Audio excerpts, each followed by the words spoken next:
सत्संग जी, प्यार से कहना धन निरंकार जी।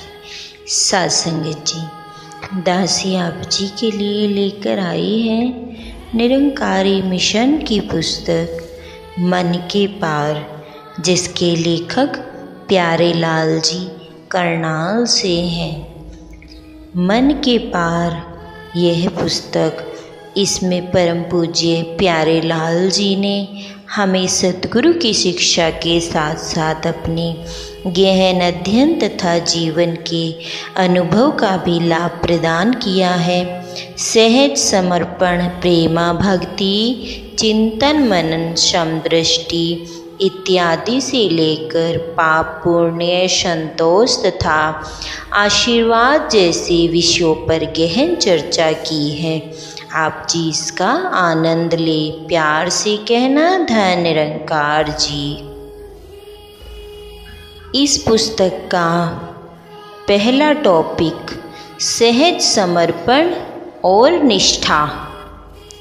समर्पण एक सरल तथा सहज दशा है, क्योंकि समर्पित भाव में पूर्ण होने की आकांक्षा का भाव है ही नहीं। समर्पण बड़ी भिन्न बात है, यह तो एक महान कला है। समर्पण जब भी घटित होता है, यह अधूरे आदमी से निकलेगा। समर्पण का अर्थ है, जैसा मैं हूँ, शुभ अशुभ भला बुरा वैसा का वैसा प्रभु चरणों में अपने को रख रहा हूँ। मैंने अपने को बदलने की सब कोशिश कर ली, मगर कुछ होता नहीं। देखा, सब कर्म और उपाय करके देख लिए, सब तरह से छलांग लगाई, कहीं से भी कहीं पहुँच नहीं पाया।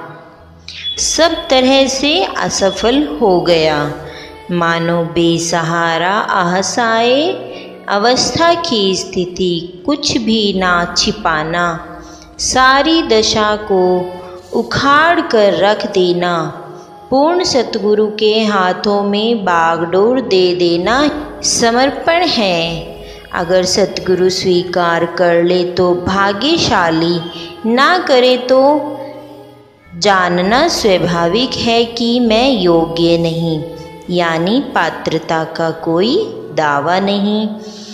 कीरत कर्म के बिछुड़े, करी कृपा में हुराम, चारी कूट देह दिस भर में, थिक आए प्रभु के साम। सब आपने आपको पूर्ण सतगुरु के चरणों में सौंप देने की, असल में अहंकार से मुक्ति पाना है, क्योंकि अहंकार और समर्पण एक ही चीज़ के दो नाम हैं। जिस अनुपात से अहंकार छूटता जाएगा, उसी अनुपात से समर्पण होता जाएगा। एक सूफी कवि ने भी जैसे फरमाया है, खुदा को सौंप दो ए जोश, पुस्तरा गुनाहों का, चलोगे अपने सर पर रख के ये, अरे गिरा कब तक। अंततः समर्पण भाव से भरपूर मनुष्य जीवन रूपी नाव को पाल से चलाता है। यह पाल को खोल देता है और खुद नाव में बैठ जाता है, जो हवा के रुख के अनुसार चलती है और कोई प्रयास नहीं करना पड़ता। इसी प्रकार जैसे एक छोटा सा बच्चा है, प्यासा है, भूखा है या रोता है, चिल्लाता है, इसका रोना और चिल्लाना समर्पण भाव की ओर संकेत करता है, तो माँ दौड़ी चली आती है और बच्चे की प्यास और भूख दूर कर देती है। अगर बच्चा सोचने लगे कि इसकी पात्रता है, योग्यता है कि इसे दूध पिलाया जाए, तो जरूरी है कि बच्चा संकट में पड़ जाएगा। इतना रोना ही आपने आप को समर्पित कर देना है। अंततः समर्पण के पश्चात मनुष्य छोटे बच्चे की भांति सरल हो जाता है, जिसमें मैं भाव अभी पैदा ही नहीं हुआ और संभवतः जब छोटे बच्चे के सर पर किसी प्रकार का बोझ रखा हो तो हर एक हृदय चाहेगा कि बच्चे के सर से बोझ उतार दिया जाए और इस बोझ से मुक्त कर दिया जाए। जब मनुष्य छोटे से बच्चे की भांति सतगुरु के सामने समर्पण भाव से उपस्थित होता है तो अहंकार, आकांक्षा, वासना और विचार रूपी बोझ की पोटली जो यह मनुष्य अपने सर पर लिए फिरता है उतर जाती है और फिर इस पर करुणा की वर्षा होनी शुरू हो जाती है। समर्पण युक्त मनुष्य एक बहती हुई नदी के पानी जैसा है जो लगातार बहता रहता है और नित नया होता रहता है, क्योंकि नदी खोकर भी समाप्त नहीं होती, यह रोज भरती रहती है। इस प्रकार मनुष्य जितना भी सतगुरु कृपा से समर्पित हो जाता है उतना ही अपने आप को भरा हुआ पाता है। अपने भीतर रूपांतरण लेने की यही एक विधि है कि सतगुरु के चरणों में दिल और जान से समर्पित होया जाए। अब जैसे कि ऊपर वर्णन किया गया था, समर्पण में अहंकार की जड़ कट जाती है और जहाँ अहंकार नहीं वहीं समर्पण है, वहाँ पवित्रता है। यह बड़े मज़े की बात है कि सतगुरु कृपा से समर्पण हो जाता है, यह किया नहीं जाता और फिर इस सूरत में मनुष्य परमात्मा को साध्याय समझने लग जाता है, साधन नहीं। प्रेम भाव से समर्पित होना कारण से नहीं, समर्पण से अयोग्यता का भाव नहीं रह जाता, क्योंकि जो अयोग्यता से चलता है, लाभ की दृष्टि से सोचता है, वह तो बाजार में ही पहुंच जाएगा, प्रभु के दरबार में नहीं। अंत में कहना पड़ेगा कि जो व्यक्ति परमात्मा पर सब कुछ छोड़ देता है उसका पक्का विश्वास होता है कि परमात्मा ने जो भी दिया है अर्थपूर्ण है। और इस तरह से जब ऐसा मनुष्य आपको स्वीकार कर लेता है तब एक अपूर्व क्रांति घटित होती है, मनुष्य के भीतर रूपांतरण की प्रतिक्रिया शुरू हो जाती है। क्रोध करुणा बन जाता है, काम राम बन जाता है, द्वेष और ईर्ष्या रूपी कांटे फूलों की भांति खिलने लगते हैं। ऐसे समर्पित भाव वाले व्यक्ति से काम तो बड़े बड़े होते हैं, लेकिन इसमें कर्ता भाव का लोप नहीं होता। ऐसा व्यक्ति फिर आत्मिक आनंद को उपलब्ध होता है। संपूर्ण अवतार वाणी का भी फरमाना है, भाणा मन्ने निरंकार दा, सतगुरु ते विश्वास करे, कहे अवतार सदा होए सुखिया, देवलोक विच वास करे। इस प्रकार श्रद्धा और निष्ठा साधारण समानार्थ दिखाई पड़ते हैं, इसीलिए आम लोग श्रद्धा और निष्ठा को एक ही तरह प्रयोग करते आ रहे हैं। वास्तविकता में निष्ठा एक दूसरा तत्व है, क्योंकि श्रद्धा से आत्मिकता और धार्मिकता की शुरुआत होती है, जबकि निष्ठा से आत्मिकता और धार्मिकता की पूर्णता होती है। मानो आध्यात्म में श्रद्धा के बिना आध्यात्मिकता और धार्मिकता का आरंभ नहीं होता और निष्ठा के बिना कोई अंत को उपलब्ध नहीं होता।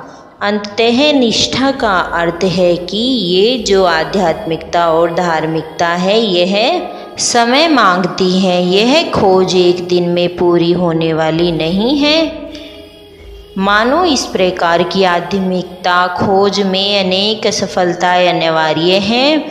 इस खोज में बहुत बार टूट जाना पड़ता है। निष्ठा का मतलब है कि जब असफलताएं हाथ लगे तब भक्त का दिल न टूट पाए, तब भी प्रभु लगन में रित्ती भर फर्क न पड़े। जैसी भी हो परिस्थिति रहे एक सी मनोस्थिति, अंततः निष्ठा का अर्थ है प्रभु प्रेम, प्रभु लगन में पराजय के समान विजय की आस्थाएं। हार के समक्ष असफलता के समक्ष भी सफलता का सूत्र। उदाहरण के तौर पर हमारे रास्ते में भारी भरकम पत्थर पड़ा हो और इस भारी भरकम पत्थर को एक प्रकार की रास्ते में पड़ी बाधा समझ ले तो हमारे लिए रास्ते को तय कर पाना मुश्किल हो जाएगा। इस सूरत में हमारी वृत्ति एक निष्ठाहीन आदमी की बन जाएगी और अगर हम रास्ते में पड़े हुए भारी भरकम पत्थर को भी एक सीढ़ी की भांति समझ ले तो हम उस पर चढ़कर रास्ते को बड़ी आसानी से तय कर सकते हैं। अब ये जो रास्ते में पड़ा हुआ पत्थर है ये बांधा भी समझा जा सकता है और एक प्रकार की सीढ़ी भी। मानो ये रास्ते में न कोई बांधा है और न कोई सीढ़ी। हाँ, यह पत्थर बांधा बन सकता है अगर हम भी निष्ठा का भाव हो और यही पत्थर सीढ़ी भी बन सकता है अगर हम में निष्ठा का भाव हो।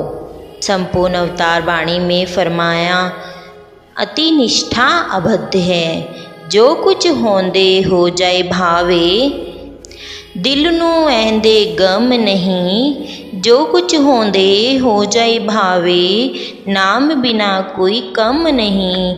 इसी प्रकार परमात्मा के प्रेम में, प्रभु की लगन में बहुत सारे ऐसे पड़ाव भी आते हैं जब मन में ऐसे ख्याल आते हैं कि लौट चले, बहुत हो गया। प्रभु प्रेम परमात्मा में क्या रखा है, परमात्मा की क्या उपयोगिता है। इसीलिए परमात्मा की लगन में, साईं की लगन में बड़ी निष्ठा, अति उत्तम भरोसे की ज़रूरत है। इंसान समझे कि परमात्मा की तरफ से जो हो रहा है यह सब ठीक हो रहा है, इसको हंसते हंसते स्वीकार करना ही निष्ठाबद्ध होना है। संपूर्ण अवतार वाणी में कहा गया है, जैसे जो कुछ भी रब कर देंदा है इसनू मीठा लगदा है, जिसते दिल विच 24 घंटे नाम दा सिमरन चलदा है। अब ऐसी सूरत में निष्ठाबद्ध भक्त पूर्ण सतगुरु की कृपा द्वारा यह जानने लग जाता है कि संसार और इससे संबंधित सभी पदार्थ, प्रतिष्ठा, मान सम्मान ऐसी रात है जिसका कोई सवेरा नहीं है, जबकि परमात्मा ऐसा सवेरा है जिसका कोई सांझ नहीं है। अब परमात्मा की रजा में रहना, निष्ठाबद्ध होना कठिन ज़रूर है, फिर भी निष्ठा का सहारा लेकर इस कठिनाई से गुजरना बड़ा प्रीतिकर है। इसमें एक रस है, इलाही मस्ती है और रब्बी नशा है, निरा नशा है, जात खुदा दी अंजलि मैदा प्याला है।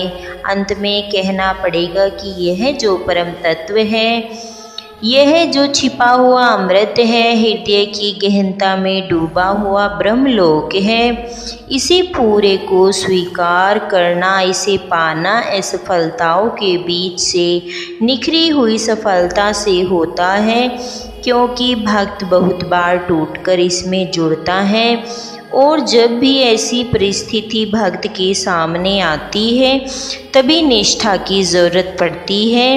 वाकई ही प्रभु प्रेम श्रद्धा से आरंभ होता है और निष्ठा से इसकी पूर्णता होती है और निष्ठा का जनक है सहज समर्पण। आओ हम भी सतगुरु के प्रति श्रद्धा ही नहीं निष्ठा के भाव से युक्त हो।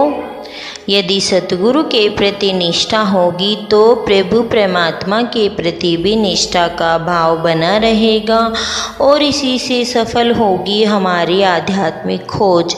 यही होगा हमारी धार्मिकता का सबसे बड़ा परिणाम। महापुरुषों जी प्यार से कहना, धन निरंकार जी।